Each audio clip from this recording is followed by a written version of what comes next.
Bonsoir, bonjour, bonsoir, bonjour. On va mettre un petit peu plus de lumière. Donc nous voici dans Psychanalyse pour tous, notre rendez-vous du mardi à 21h. Et nous sommes toujours présents. Nous sommes toujours présents, mardi 21h, et nous sommes là avec une grande fidélité. Comment allez-vous? Vous allez bien? Alors, je vais regarder. Sabrina, bonsoir. Katia, bonsoir. Ah oui, je voulais préciser, comme il y a assez de personnes, on va dire Patricia, bonsoir, Monir, bonsoir, qui se plaignent des nombreux bonsoirs qui viennent interrompre ici le discours. Samy, bonsoir. Fernand, bonsoir. Je les invite à venir, donc Dalal, bonsoir. Feti, Céline, bonsoir, buenas tardes. Et je vous invite donc au direct sur Stéphanie, bonsoir, Nadine, bonsoir. Donc sur ce direct de Facebook. Et qu'il y a des bonsoirs et qu'il y a des interruptions dans le direct. Cécile, bonsoir. Parce qu'ici, il s'agit, comme vous venez nombreux, il s'agit en fait... Il ne s'agit pas d'un cours, il s'agit d'un direct et de l'exposition de certaines idées que nous allons partager, Nidal, Martine, bonsoir, que nous partageons ensemble. Donc, Marlène, bonsoir.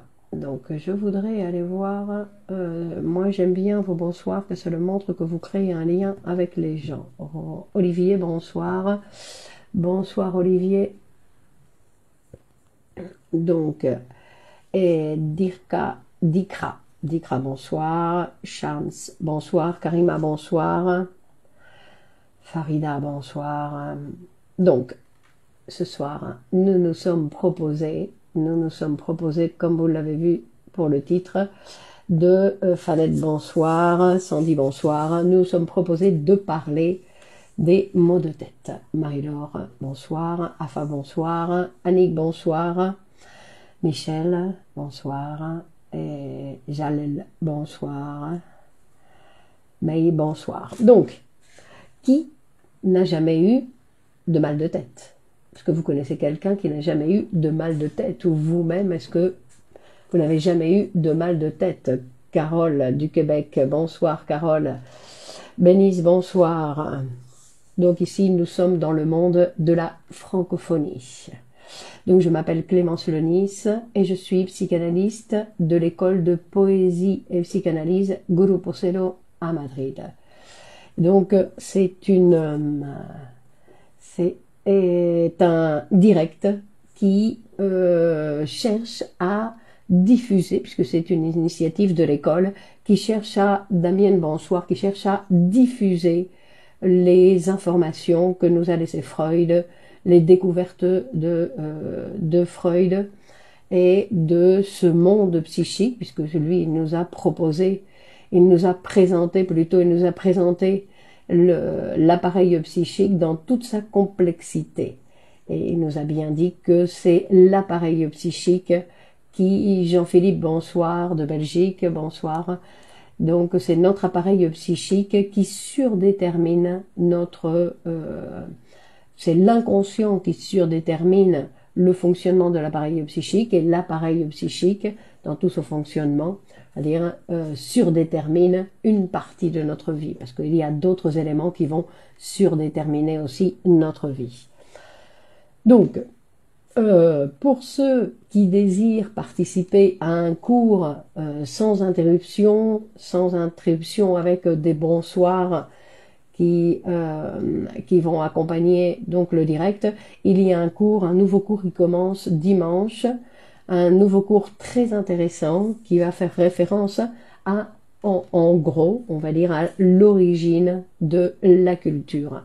Et c'est un texte qui est passionnant, on va voir, parce que on va voir comment Freud travaille, déjà ça, c'est quelque chose qui est important, voir comment son esprit scientifique, qui va démontrer toutes ces découvertes, il va nous parler de l'origine de l'ambivalence affective, l'ambivalence des sentiments, Il va même nous parler des relations, non, de le pourquoi de ces relations ambiguës entre le gendre et la belle-mère.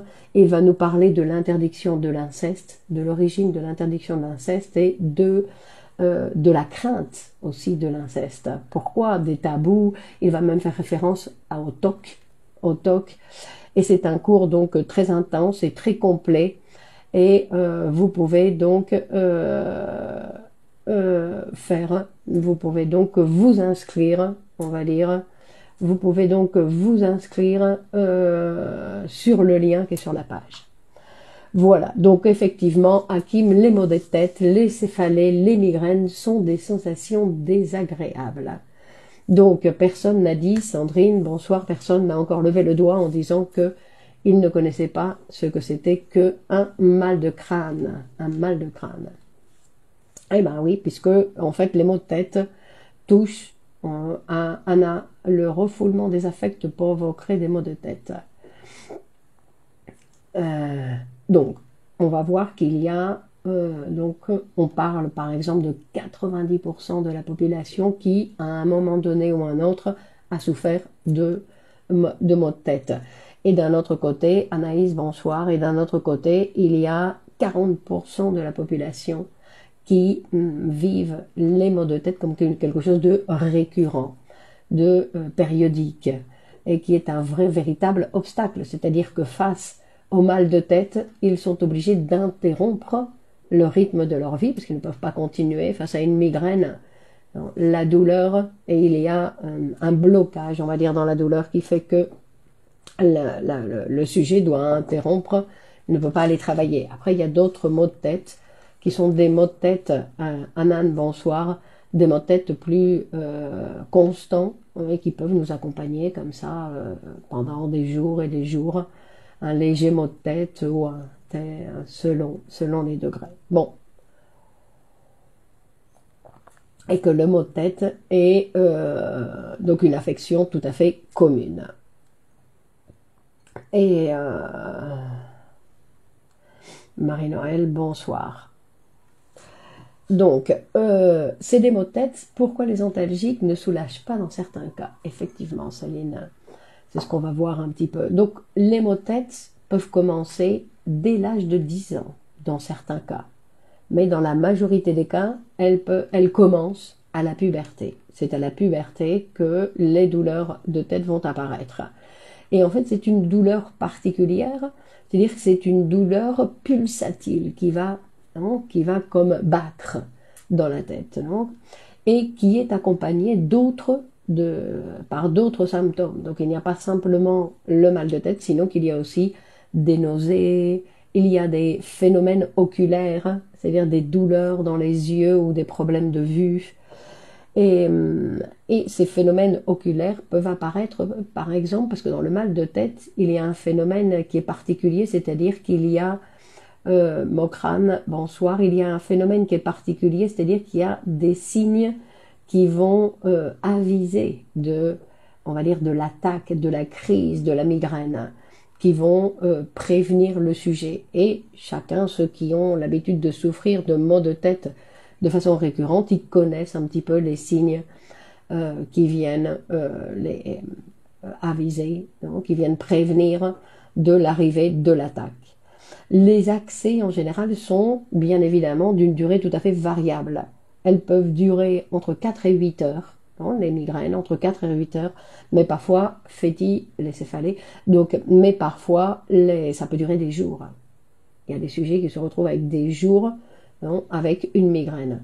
Un autre phénomène qui est tout à fait particulier aussi dans ce genre de symptômes, une aura, vous voulez dire les signes précurseurs. Merci Jean-Philippe, exactement. Donc, c'est plus fréquent chez les femmes. C'est un phénomène et ce sont des symptômes qui vont disparaître après la ménopause. Donc, après la ménopause et pendant les grossesses. Vous voyez, ce sont des choses que l'on pourrait aller étudier. Pourquoi c'est quelque chose qui touche plus les femmes et pourquoi, dans certaines situations, les femmes, le mal de tête va disparaître donc pendant les grossesses ou après la ménopause. Maux de tête causés par le stress. Jalel. Processus de somatisation. Anaïs. Alors, on va voir que ce processus, on va parler qu'il y a donc quatre phases cliniques, non, plus ou moins constantes dans l'apparition de ce phénomène. Il y a la première phase, donc, qui est avec ces phénomènes précurseurs, comme disait Jean-Philippe, et qui est caractérisée, qui peut être caractérisée par un léger malaise indéfini, non, un manque d'appétit, on est un peu plus nerveux que d'habitude, et puis pour chacun, ça va être quelque chose de tout à fait particulier. On peut sentir que le mal de tête arrive au niveau des yeux, et il y en a aussi qui disaient que le mal de tête arrive parce qu'ils commencent à oublier des mots. Et l'oubli, non, ils se sont rendus compte qu'en commençant par des oublis, et que ça finissait par un mal de tête. Ensuite, il y a la deuxième phase, donc qui va montrer, là, qui va présenter toute une série d'hallucinations sensorielles, donc les altérations visuelles. C'est le siège de la pensée qui est atteint. Autrement dit, on peut faire le lien entre le siège de la douleur et la mémoire. Alors on va voir, ça c'est quelque chose qui est... Oui, parce que c'est la tête. Non, donc c'est la douleur, mais c'est la tête. Alors on va voir. On va voir quelques possibles explications sur ce phénomène. Possibles explications, ça veut dire que ça ne va pas être pour tout le monde la même chose. Donc, c'est la deuxième phase, en général, elle est vécue par les patients, elle peut être vécue comme une sorte de crainte, parce qu'une angoisse, dans le sens où on voit que la douleur arrive, et donc d'un côté, parce qu'on voit que la douleur arrive, et de l'autre côté, parce qu'il y a ce caractère sinistre de la répétition, non, et de la compulsion. Il y a quelque chose qui se passe dans cette deuxième phase qui annonce la migraine. Donc, et ensuite, il y a la troisième phase, et la troisième phase, c'est la phase de la douleur. C'est la phase de la douleur proprement dite, et qui est accompagnée par ces phénomènes qui sont particuliers de photophobie et de phonophobie. C'est-à-dire qu'avec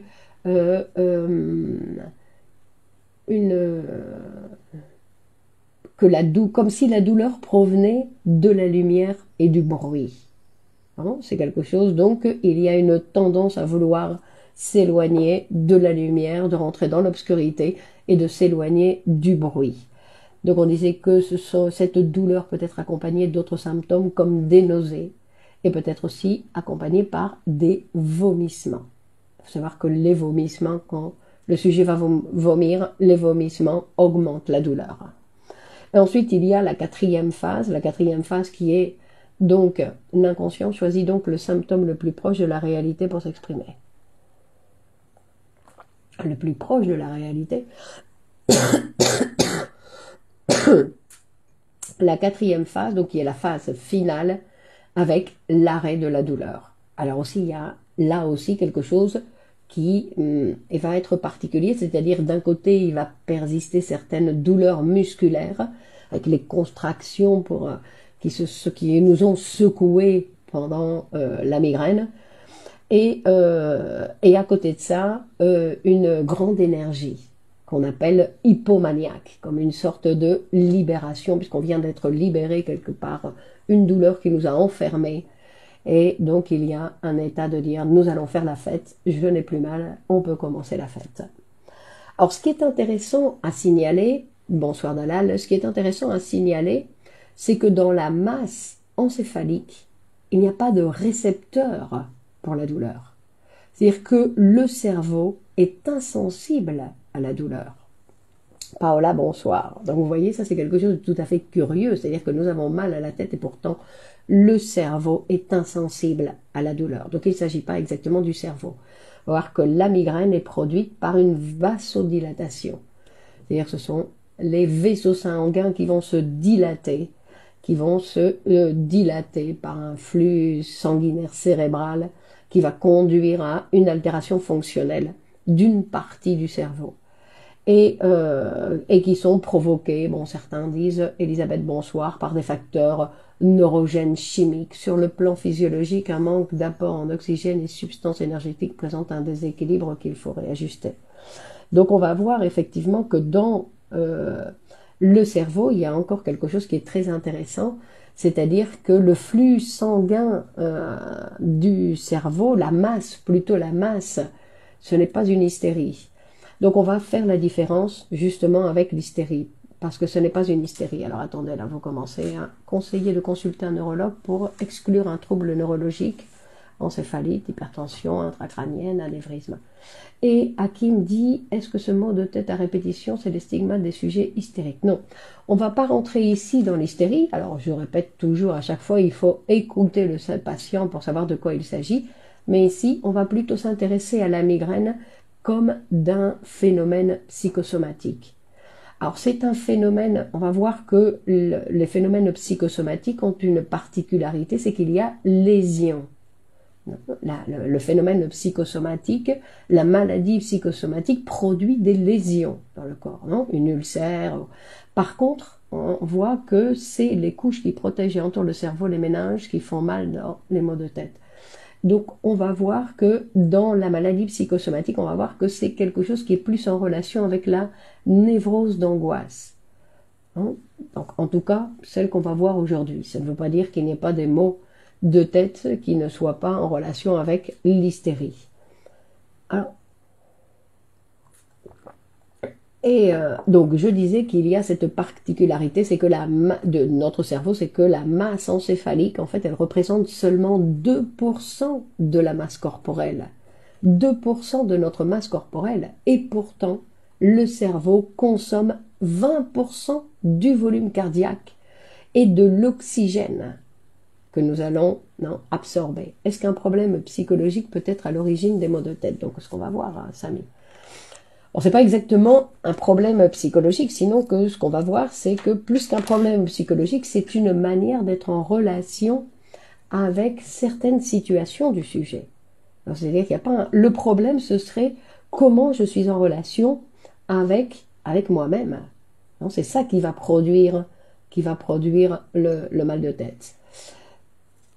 Ok, je vous en prie, Hakim. Donc, nous allons voir un petit peu donc les apports que présente la psychanalyse pour la compréhension et aussi pour penser, bien évidemment, à soulager cette affection si courante. Et là, dans le parcours que j'ai fait pour réunir un petit peu d'informations sur le sujet, il y a de nombreux auteurs donc, qui ont fait référence à ça. Pourquoi parle-t-on de l'hystérie? Pourquoi ne parle-t-on pas de schizophrénie ou autre? On n'a pas parlé d'hystérie, Céline. Donc, on va voir que il y a une parenté qui est faite avec la migraine et la maladie épileptique. D'accord? Donc, il y a des auteurs qui montrent qu'il y a certains points en commun dans le fait de le phénomène un petit peu de l'attaque. Et il y a un auteur qui s'appelle Frida Fromm-Rechtman, ou quelque chose comme ça, qui dit que les personnes qui souffrent de migraine, fondamentalement, souffrent d'un conflit d'ambivalence non résolu. Vous voyez, ce dont je parlais du cours que nous allons voir dimanche, de ces origines de l'ambivalence, en fait, puisque nous avons tous les maux de tête dus au cervical. Il faut voir si c'est vraiment dû au cervical. Oui, il y a le bruxisme aussi qui peut provoquer des maux de tête. Mais non, mais bon, si c'est dû au cervical, il faut aller voir un kiné, non? Mais donc je disais qu'ici, on parlait de cette migraine qui pourrait venir de cette douleur, donc comme je disais, du sujet qui a des difficultés avec ses propres conflits. Par exemple, ces sentiments ambivalents sur les personnes qu'il aime. Et la difficulté pour le sujet de tolérer ces ambivalences, de tolérer l'hostilité qu'il peut avoir sur les personnes qu'il aime. Donc, Chanel dit à propos de la vasodilatation, la secondaire peut être un facteur déterminant suivant l'âge de l'individu et ses habitudes, alimentation, sport. Mais nous, on s'intéresse ici à l'appareil psychique, Chanel. D'accord? Louise, bonsoir. Donc, on disait que c'est l'hostilité. Alors, ce qui se passe, c'est que cette hostilité que je ne tolère pas vis-à-vis des gens que j'aime, c'est-à-dire comme j'aime des personnes et je ne tolère pas l'hostilité que parfois j'ai aussi contre ces mêmes personnes que j'aime, ça peut déboucher donc sur une attaque sur la propre personne. C'est-à-dire qu'au lieu de reconnaître, non, de tolérer, de reconnaître que, bah oui, j'ai des sentiments hostiles envers certaines personnes, ben je ne les reconnais pas, sinon que je, euh, je m'attaque moi-même. Je m'attaque moi-même. Et donc, cette agressivité, elle revient, elle va déboucher donc sur un mécanisme contre le sujet. Là, on va voir aussi que c'est une similitude avec l'attaque épileptique.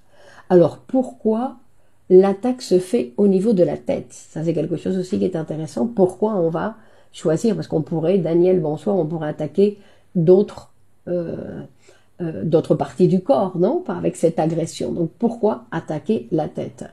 Et donc, il y a un auteur qui donne cette explication que j'ai trouvée tout à fait intéressante, intelligente, dans le sens où le sujet va choisir la tête, donc n'importe qui ne choisit pas la tête. Hein, c'est toujours quelque chose qui est surdéterminé par notre appareil psychique, où en fait ces migraines se teignent neurologiquement ou en psychanalyse.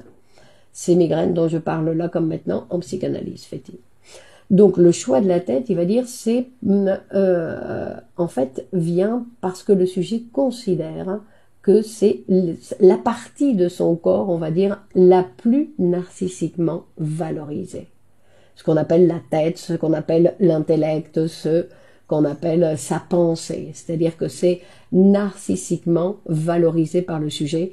Et c'est pour ça qu'il va choisir la tête, non, il va attaquer cette propre partie, non, qui est valorisée, que le conflit, l'expression du conflit, donc apparaîtrait là, justement. Et donc l'attaque de la migraine, parce que la migraine c'est pratiquement comme une attaque, non, dans le sens où la particularité, on va voir ensuite, la particularité de la migraine, c'est que le sujet va s'enfermer, le sujet va s'enfermer dans l'obscurité, va essayer d'obtenir le silence pour se retrouver sur lui-même, non, se recroqueviller sur lui-même pour essayer de s'éloigner le plus possible de tous les petits signes qui peuvent me montrer que les autres existent, que le monde existe. Je ne veux plus voir personne, je ne veux plus rien entendre, je ne veux même pas voir un petit rayon de soleil passer par les persiennes. Donc je veux me renfermer complètement sur moi-même. Donc il y en a qui vont faire la référence en disant, voilà, comme dans le ventre de maman, non, dans le sens où il y a un renfermement du sujet sur avec lui-même, Mais pour revenir avec cette attaque, donc on parle de la migraine comme d'une attaque et comme d'une agression donc du sujet sur lui-même. On dit que c'est comme si en fait l'hostilité qu'il peut sentir ou qu'il peut parce que c'est pas de l'ordre de sentiment, sinon que cette hostilité justement c'est une hostilité qui est inconsciente, que le sujet s'en rend pas compte. Nadia bonsoir, il s'en rend pas compte, sinon qu'il va la vivre de cette façon-là, le retrait de la pensée. Salma bonjour. Donc, et cette agressivité, en fait, le sujet, il le vit comme si c'était un crime. Donc, comme si c'était un crime. Et en fait, comme si c'était un crime qui s'est réalisé contre l'objet. Et en fait, il va y avoir cette attaque qui va changer de direction et qui va attaquer directement le moi. Et qui va attaquer le moi parce que le moi, après avoir éliminé un problème organique, donc, il va attaquer le moi qui souffre de façon masochiste. C'est-à-dire que le moi, dans ces cas-là, se retrouve dans une position masochiste qui va se retrouver puni par son surmoi. Pourquoi? Parce qu'il a eu des sentiments hostiles envers des personnes qu'il aime. Et donc, ces sentiments, donc le sujet ne s'en rend pas compte, le sujet il va se rendre compte de sa migraine. Mais de ses sentiments hostiles, il va pas s'en rendre compte. Mais le surmoi, oui, dans l'appareil, le surmoi, il va s'en rendre compte. Et donc, il va punir le moi qui, à ce moment-là, est un moi masochiste et qui va recevoir la punition, donc avec cette formation qui va se manifester. Vous voyez, c'est tout à fait particulier dans le sens où le sujet, c'est la scène où va avoir lieu, en fait, tous ces mécanismes qui vont faire que le sujet va se retrouver avec un mal de tête terrible, où il va devoir donc s'éloigner du monde parce que tout devient beaucoup plus excessif, on va dire, avec la lumière et le bruit. Est-ce dire qu'il y a culpabilité inconsciente? Il y a culpabilité inconsciente pour le sujet. D'accord, effectivement, il y a culpabilité inconsciente, dans le sens où le sujet se sent coupable de sentir quelque chose qui est normal. Parce que le problème, c'est que sa culpabilité ou son surmoi est très strict, dans le sens où il ne lui permet pas d'avoir quelque chose qui est tout à fait normal chez tout le monde. C'est-à-dire que l'ambivalence des sentiments, c'est quelque chose qui existe chez tout le monde et que l'être humain n'a pas la capacité d'aimer à 100%. C'est-à-dire que la personne qu'il aime, il l'aime et en plus il la déteste. Et en plus il a de l'hostilité envers les gens qu'il aime. Donc le manque de tolérance face à cette situation, on a déjà eu l'occasion d'en parler, c'est quelque chose qui peut provoquer donc ce genre d'attaque de migraine. Et en fait, on va l'expliquer dans le sens où c'est le même mécanisme qui va être utilisé que le mécanisme de la mélancolie. Ou dans le mécanisme de la mélancolie, en fait, l'objet extérieur, au lieu d'exprimer envers l'objet extérieur, je vais introjecter l'objet dans le moi et le surmoi va punir. D'accord? C'est-à-dire que c'est-à-dire que le sujet va recevoir la punition qui ne lui correspond pas exactement. D'accord? Je vous en prie, Carlos.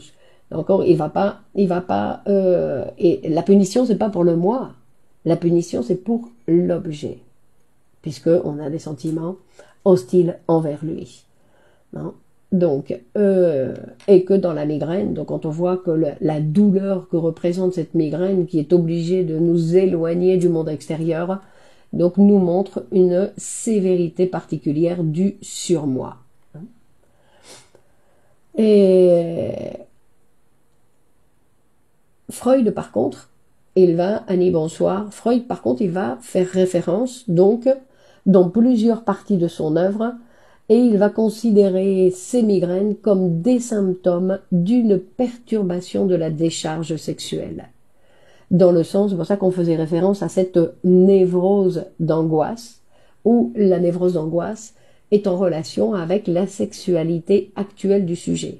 Alors rappelez-vous que quand on parle de sexualité en psychanalyse, on ne fait pas référence uniquement à la génitalité, sinon qu'on fait référence en fait à l'augmentation de la tension que le sujet ne tolère pas. Faustia, bonsoir. Lila, bonsoir. Donc le sujet ne tolère pas la tension qui augmente et qui ne sait pas comment décharger. Donc il la tolère pas parce qu'il ne sait pas comment la décharger. Alors, et ensuite il y a un autre phénomène qui est particulier, donc dans ces migraines, parce qu'on va voir un petit peu comment on fait pour être soulagé de ces migraines, et en fait on va voir que par rapport à ces caractéristiques qui fait qu'on va s'enfermer sur soi-même, en fait c'est une affection où on fait le refoulement pris dans la tête. Mais le problème c'est pas la répression, ici c'est pas le problème. Bon, le problème c'est la répression dans le sens où le sujet ne tolère, il y a une partie de ses sentiments qui vont être réprimés, mais c'est la non-tolérance, non? Le fait de passer, d'utiliser le mécanisme de la répression parce que je ne tolère pas certaines choses qui sont chez moi tout à fait normales, chez moi et chez tout le monde, non? Parce que le problème que nous avons tous, c'est notre difficulté à accepter notre normalité. Nous aimerions bien ne pas être si normal. Nadia, bonsoir. C'est-à-dire que tout ce qui est normal chez nous, en fait, provoque des symptômes parce qu'on dit non, pas question, je ne veux pas être comme ça, je ne veux pas être comme ça, quand ce sont justement des manifestations qui sont normales. Et ceux qui ne sont pas migraineux, comment déchargent-ils les tensions? Non, la migraine, c'est pas une manière de décharger les tensions. Non, on peut décharger les tensions par l'acte sexuel, on peut décharger les tensions par n'importe quel type d'activité. Toutes les activités de l'être humain vont aider à la décharge. Après, chacun va choisir ses activités. Une conversation peut aider à décharger une tension dans l'appareil. On va dire qu'on va décharger dans une séance de psychanalyse, on va décharger de la tension. C'est pour ça qu'après une séance, non, on peut voir qu'il y a comme une certaine libération de certaines choses. C'est-à-dire que il y a comme on a gagné en énergie après une séance. On gagne en énergie.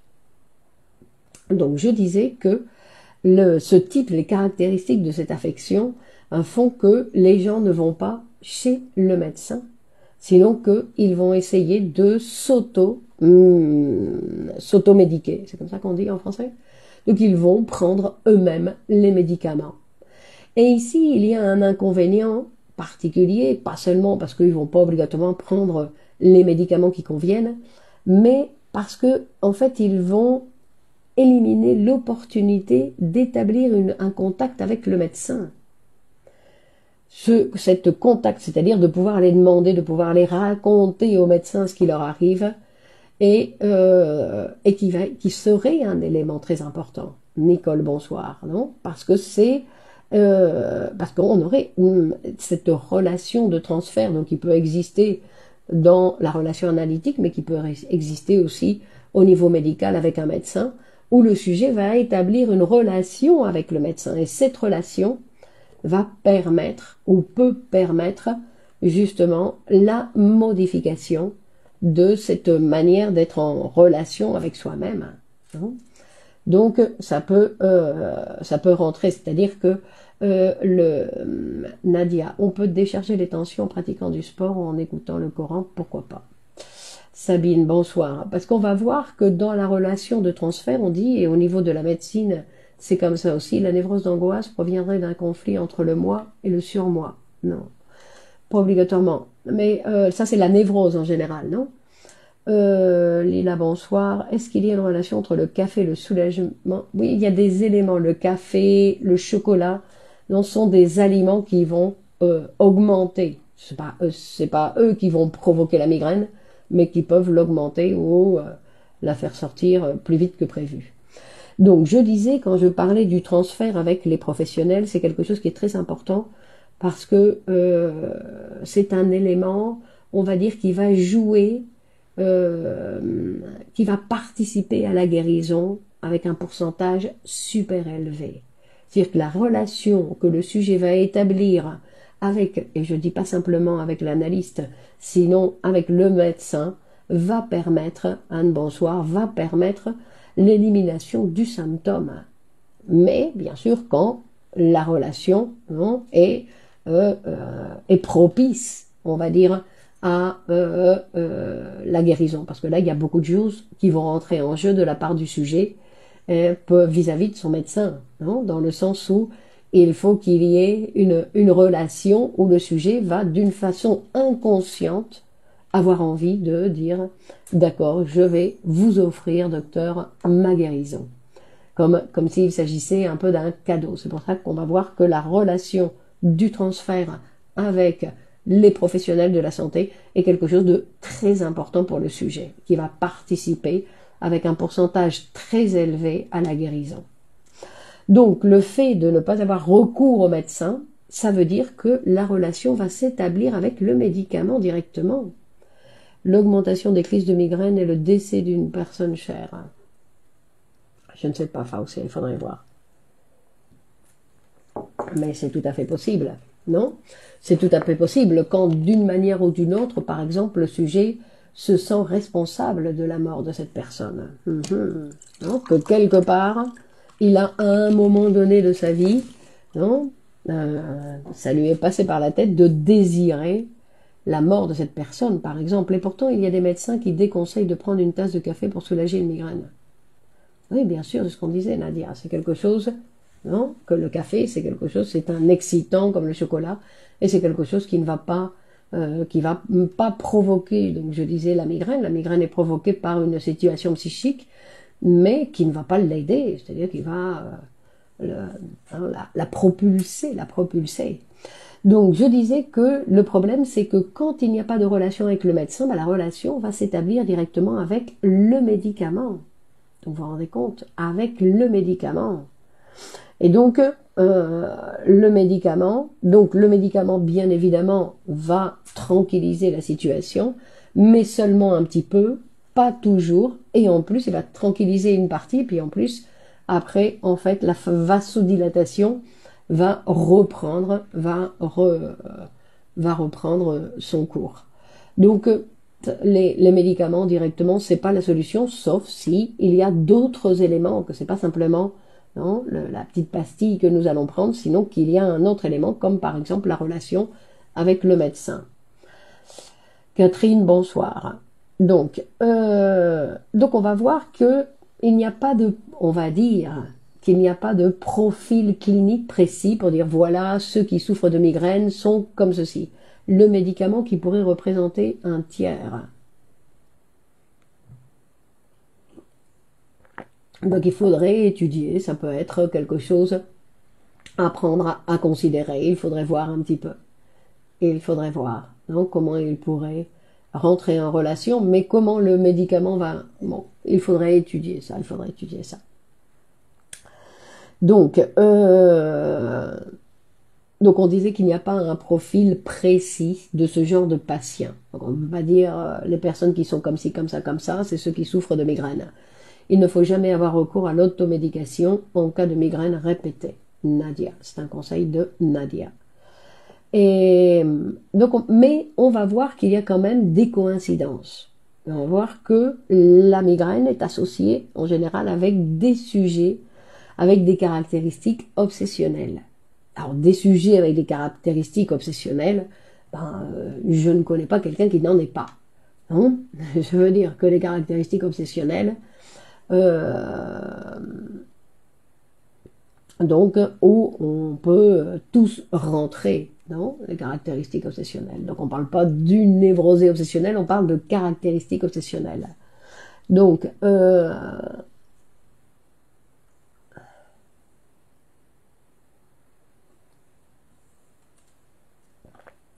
on va voir.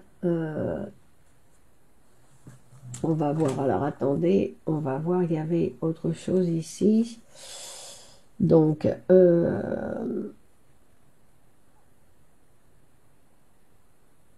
oui, parce que le fait, il y a une chose quand le sujet justement qui va se renfermer sur lui-même, il y a la libido, donc qui va bien sûr se renformer et en fait se renfermer, non, qui va rester dans le sujet et qui va érotiser le cerveau du sujet, parce qu'en fait le cerveau va être érotisé, cette vasodilatation, c'est une érotisation, dans certains cas monique. Est-ce que la migraine est-elle psychosomatique ou peut-elle s'apparenter à la conversion? Ici, on est en train de voir qu'il peut s'agir d'un phénomène psychosomatique enrhumé. Prenez bien soin de vous, d'accord, merci Desi. Donc alors c'est un phénomène psychosomatique, mais particulier dans le sens où, comme je le disais au départ, il n'y a pas de lésion. Donc c'est en relation avec la névrose d'angoisse. C'est-à-dire quelqu'un parlait du stress. Donc le stress, bien évidemment, peut produire, non, parce que le stress, c'est un manque de décharge de l'énergie. Donc il y a un manque de décharge correcte, on va dire, de l'énergie. Donc il peut y avoir non, ce phénomène qui peut tomber dans ce phénomène de psychosomatie. Mais bon, ça c'est pour l'étudier, pour pouvoir le comprendre. Ensuite, on va voir, il y a autre chose qui était intéressant, qui disait qui était en relation en fait avec, donc d'un côté, un petit peu avec une régression à l'époque anale, sadico-anale, une régression à l'époque orale, sadique, la partie sadico, donc à des endroits de l'enfance. Donc dans tous les cas, quand il y a régression, ne l'oublions pas, c'est parce qu'il y a cette tendance du sujet à avoir des difficultés à tolérer ce qui lui arrive. Donc ce qui lui arrive en général au niveau psychique. Donc, alors on va voir, attendez, je voulais voir, donc, et ensuite, on va voir la personne qui souffre de migraine.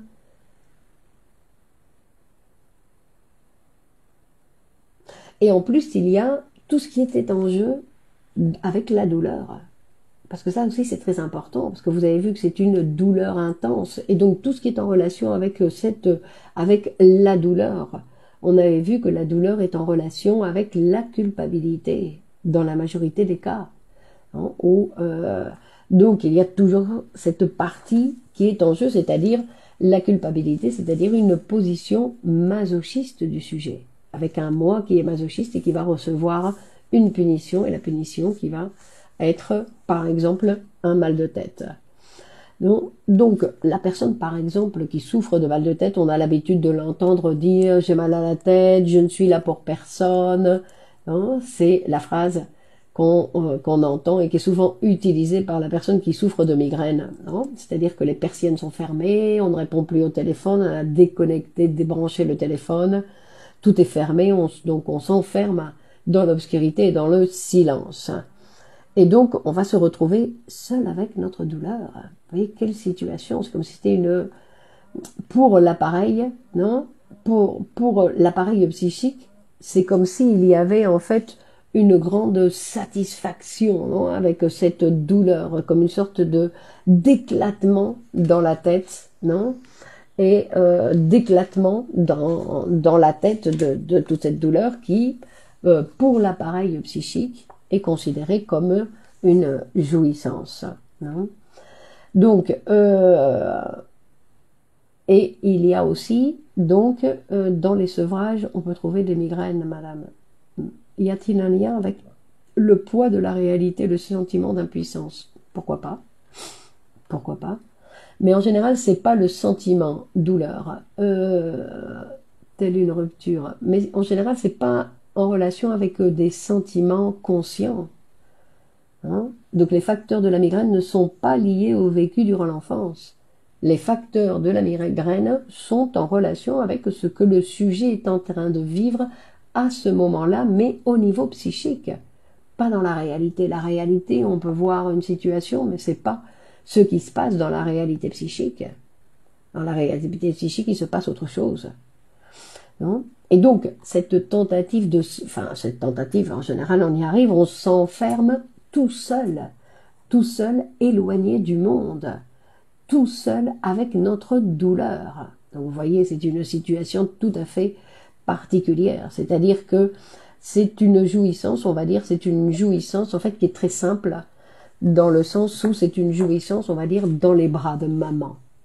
Dans les bras comme un retour, donc c'est pas parce qu'on a vécu avec, non, c'est le bébé qui était bercé par sa maman. J'évoquais une rupture avec une forme de bien-être. C'est bizarre, psychisme, il réclame le bonheur et il se fait du mal. Non, le psychisme ne réclame pas le bonheur. Le psychisme réclame, enfant heureux, la satisfaction. Et dans le psychisme, justement, la difficulté pour l'être humain, c'est qu'il y a satisfaction même dans la douleur. Donc c'est pour ça qu'il y a une difficulté, c'est pour ça que la psychanalyse est un instrument très intéressant, parce que c'est celui qui va pouvoir intervenir sur le psychisme directement. On va pas intervenir sur la vie du sujet, on va intervenir sur le psychisme. Et quand il y a une modification dans le psychisme, c'est ce qui va permettre que le sujet va prendre une nouvelle position. Et que pour avoir accès au psychisme, il faut parler. Et c'est justement ce que, on va dire, aux personnes qui souffrent, on va dire, de migraine, qu'il y a une manière bien plus humaine de jouir que d'avoir mal à la tête, c'est de parler. C'est de venir apprendre à parler avec un psychanalyste pour apprendre, parce que Freud a découvert que la plus grande jouissance de l'être humain, c'est de parler et d'être écouté. Et d'avoir le parler, vous voyez que les gens, bon, en France on ne le voit pas trop parce que les Français sont très intimistes, et encore, ça dépend dans les débats, en général ils parlent beaucoup, la douleur et la plainte par laquelle on existe. On dit que avoir mal, c'est une manière maladroite de sentir son corps. Donc effectivement, mais il y a d'autres manières de sentir son corps. On n'est pas obligé de tomber dans la douleur ou la maladie. Il y a d'autres manières. Donc, ce que je voulais dire, c'était que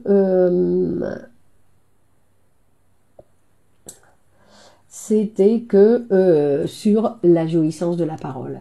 Que la jouissance de la parole, l'être humain, il adore parler. Il adore parler. Alors, ceux qui n'aiment pas parler, c'est parce que la jouissance est dans le langage. Une jouissance, c'est pas la seule. Non, c'est pas la seule. Mais c'est une grande jouissance pour l'être humain d'avoir la possibilité de parler. De parler et de dire ce que l'on veut. Non, il y a des gens qui adorent répéter tout le temps la même chose. Il y a des gens qui préfèrent être créatifs. Il y a des gens qui préfèrent faire de nombreuses... Quand je dis qu'ils préfèrent, c'est-à-dire qu'ils sont... Parce que on ne parle pas comme on aimerait parler. Sinon qu'on est... comment on dit en français, on est déterminé par notre langage. C'est le langage qui décide comment il va nous utiliser pour parler. C'est-à-dire que nous sommes nés dans un monde de langage et que nous avons été formés par tout ce langage qui était à la base. Lorsqu'on parle, on soulage quelque part la douleur. Ben, lorsqu'on parle, parfois, Salma, ce qui est intéressant, c'est que les psychotiques n'aiment pas parler. Ben, c'est peut-être parce qu'il n'y a personne qui les écoute correctement. La plainte de la douleur transmise à un autre n'est-elle pas régression? Non. La migraine ne peut-elle pas être purement liée à un malaise organique? Mais c'est pas dans la majorité des cas, Nadia. Mais elle peut être... On parlait des cervicales, on parlait le bruxisme, les gens qui se mordent pendant la nuit comme ça, qu'après qui peuvent avoir des tensions dans le cou qui peut provoquer des maux de tête. Donc bien évidemment, ça existe. D'accord? Mais c'est pas de ça dont on s'occupe ici. D'accord? Ce qu'on s'occupe ici, c'est de cette situation du sujet qui souffre de douleur parce qu'il a une difficulté à tolérer ce qui est normal chez lui. En fait, c'est ça. Il a une difficulté pour tolérer la normalité. Bon, on est compte. Tolérer la normalité. Ben oui, la normalité, ça veut dire que nous sommes des êtres où nous allons tomber malades parce que nous sommes des êtres mortels, finis. Donc, dans le sens fini, dans le sens où nous sommes avec une finitude. Hein. Donc, obligatoirement, ben, il va y avoir une transformation du corps et nous allons passer par des maladies. Alors, on n'est pas obligé d'avoir des maladies graves, mais qu'on va avoir des troubles comme un rhume qui vont faire partie de notre vie, puisque nous ne sommes pas immortels. La douleur ou le maladie. Bon, bah ça c'est un autre cours déjà, non? On a fait un cours donc il n'y a pas longtemps sur la douleur qui était très, très intéressant, qui a duré 1h30. Normalité dans le sens limité. Mais limité au niveau de cette mortalité, pas dans le reste.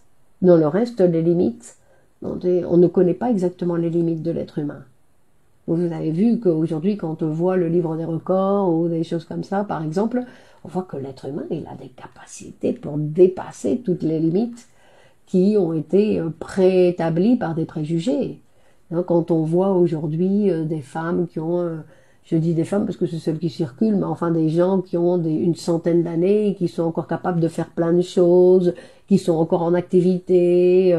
Ça veut dire qu'on peut voir aujourd'hui qu'il y a que nous devrions remettre à l'heure nos préjugés, mais nos préjugés c'est quelque chose, c'est pareil, ce sont des idées qui sont inconscientes, nos préjugés.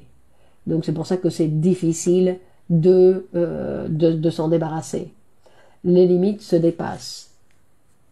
Mais existent-elles vraiment les limites? Ou quelles sont les limites? Parce que les limites que je m'impose, je peux les dépasser. Mais après, non, toutes ces limites que je m'impose en disant non, ce n'est plus de mon âge, non, maintenant je suis ceci, non, maintenant je suis cela, non, je n'ai pas aimé, comme je l'aime pas, je le fais pas. Et donc on se met plein de genres de limites de cet ordre. Et donc on limite bien évidemment énormément notre vie en mettant des limites qui ne le sont pas. Est-ce que la phobie peut provoquer la migraine? Non, on a dit que c'était la migraine qui provoquait la photophobie et la phonophobie. Mais après, dans tous les cas, Nadia, il faut écouter le patient. Parce que peut-être qu'il y a des patients qui, à cause de leur phobie, on arrive à avoir des maux de tête. Dans les limites que l'on se donne seulement, on est d'accord, ok. hein, parce qu'après le reste, l'être humain, il a son désir, le désir de l'être humain est très puissant. Il a beaucoup, beaucoup de pouvoir, le désir de chacun d'entre nous. On se limite à cause de la morale. Entre autres, Paola, on se limite à cause de la morale. Et rappelons que la morale, c'est un barrage qui a été utile pendant l'enfance. Hein, qui a été utile pendant l'enfance. Une fois que on a établi et qu'on sait qu'on ne peut plus se promener tout nu partout comme on veut, qu'il y a des choses qu'on ne peut plus faire, après on n'a plus besoin de cette morale aussi stricte. Migraine et sinusite et la dépression. Qu'est-ce que vous voulez? Hein, donc il y a de nombreux symptômes en tout genre. Oui, effectivement, je ne sais pas je ne sais pas quelle est la relation entre la limite, c'est l'interdit. La limite, c'est la loi. Effectivement, la limite, c'est la loi. La limite, c'est la loi de l'inceste. La morale, c'est la norme sociale. Oui, mais la morale, la norme sociale, c'est une norme tout à fait hypocrite. Et c'est pour ça que c'est la morale, la norme sociale, c'est quelque chose qui est tout à fait hypocrite dans le sens où elle nous oblige. Donc elle nous dit non, on doit pas faire ça parce que ça c'est pas bien. Mais ça c'est comment que c'est pas bien? C'est-à-dire que une chose, c'est qu'on ne peut pas. Est-ce qu'on peut parler de somatisation? Qu'est-ce que c'est la somatisation? Somatiser, ça veut dire avoir un phénomène corporel pour quelque chose qui était psychique, vous dites, non? Ou mental. Que le mental a débordé sur le corps. Et que dans le corps, en général, toutes les manifestations, tous les phénomènes, toutes les maladies du corps ont une participation du psychisme. Le psychisme a participé. Donc, mais de là à dire que c'est une somatisation, il faut étudier le cas à chaque fois. Non, parce que c'est pas obligatoirement qu'une somatisation. Donc il y a des maladies qui sont des maladies organiques, même si sur cette maladie, le psychisme a participé. Le psychisme est là partout. Et là partout, donc pareil, être normal, c'est avoir un inconscient, c'est considérer que l'inconscient fait partie des différents phénomènes qui vont pouvoir surgir dans notre vie. La norme sociale est construite, elle ne va pas de soi, elle intègre l'autre. Oui, mais dans quelle mesure? Je veux dire que les normes sociales, en général, non, je ne sais pas si c'est la morale, la norme sociale. Hein. Je ne sais pas si c'est là. Non. Mais, parce que vous connaissez la double morale, par exemple, qui est une morale qui vient, qui est très hypocrite, et qui vient mettre beaucoup de limites. Tiens, on pourrait parler de ça la fois prochaine, non? La morale dans la culture actuelle, ça peut être un sujet très intéressant. Bon, d'accord, je vais aller le préparer. D'accord, très bien. Bon alors, bonne continuation à tous. Vous savez que cette vidéo, vous pouvez la partager sur vos réseaux pour que d'autres personnes puissent l'écouter. Et on se retrouve mardi prochain à 21h pour le nouveau direct. Et voir un petit peu ce qu'on va en dire. Ikram, bonsoir. Marlène, très intéressant. Merci à vous. Allez, bonne continuation, bonne soirée et à la prochaine fois. Au revoir. Ciao, ciao. Au revoir.